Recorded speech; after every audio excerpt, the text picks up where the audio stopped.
now we go out and about with Jiminy Glick. We have a wonderful, full-fledged icon to interview. Steven Speilberg's with us. Hi, Steven. Hello, Jiminy. Nice to see you. How are you? Nice to see you. You've done so much. I didn't know half of it. And they were powdering me, and I said, quickly, what's he done? And they gave me a list of stuff. You've got to be proud. Well, I'm proud. What have you liked the best? I love this film you did, Schindler's Express with Goldie Hawn. I've never seen Goldie better. That was Schindler's List with Liam Neeson. This was with Goldie Hawn. Sugarland Express. That's what Goldie did. That was my first feature film. And I think you're wrong here, and I think you're gonna feel badly later, but I accept your apology. Steven, USC, rejected. Must have stung. Yes, it stung. They said I couldn't go there because my grade point average wasn't high enough. That's a good story. Well, I didn't finish it. Ah, it's okay. Night Gallery.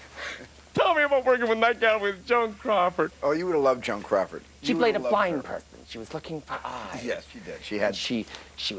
She said, I don't have any eyes. Right. I remember that. She had her eyes exchanged for Tom Bosley's eyes. In real life, and this was based on that experience?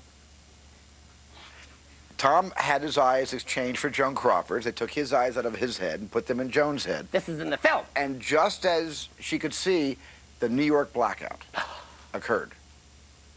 So how did you film? We had electricity because we were recreating the New York blackout. We were recreating. Yeah, you left that part out. Unless you're specific, no one's going to follow your story. I'll be clearer from now on. Blind people have often scared me. I'm always afraid they're going to skewer me with their canes because they can't see where they're going. And I knew Christina Crawford. You did? Yes, you couldn't drink Pepsi around her. Ah. She wouldn't allow it. She wouldn't allow it. Although she confided to me the wire hanger story was a lie. Hell, you won an Oscar.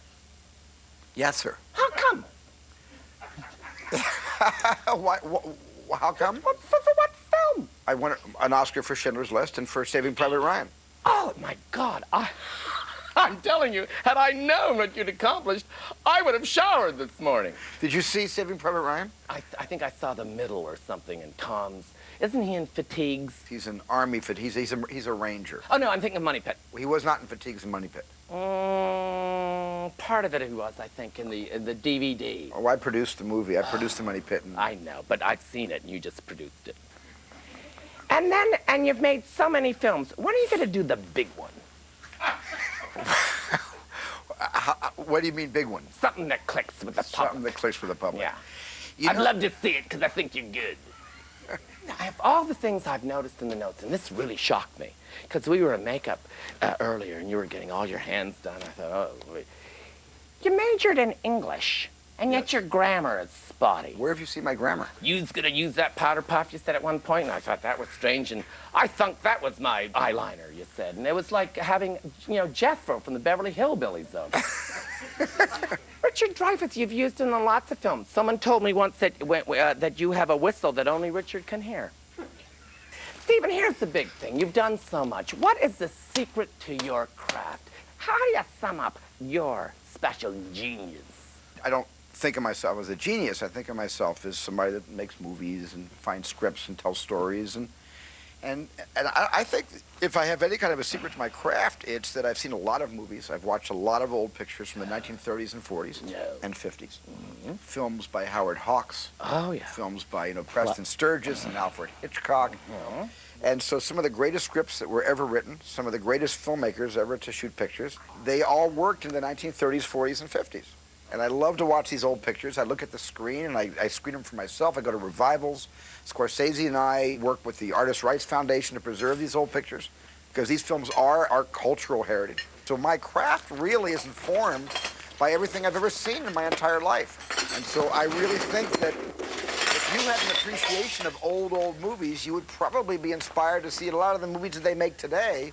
So you would have seen all the pictures of Bob Zemeckis like Forrest Gump and like Castaway and pictures like Adaptation and all the movies that are coming out from the independents this year. Well, that sounds like really good. I want to thank you. Thank you. This was an experience for me. And it was great. Wait, one second. Just one second. Okay. What are you gonna do with that? I'm going to do E.T. I'll be right here. Thank you, Steven. Steven Spielberg, the man of magic.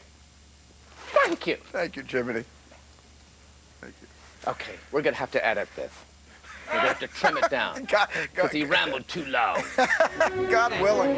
Primetime Glick will be back after this.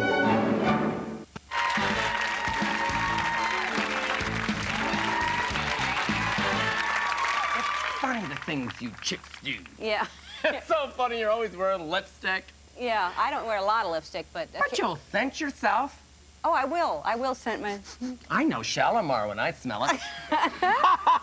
It's real cheap perfume. Is it? Look at that stick. Can you do Okay. this thing?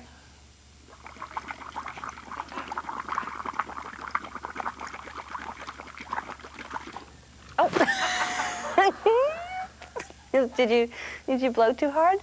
Do you know what happens when I blow too hard? I don't know. I'm hoping I'm going to find out.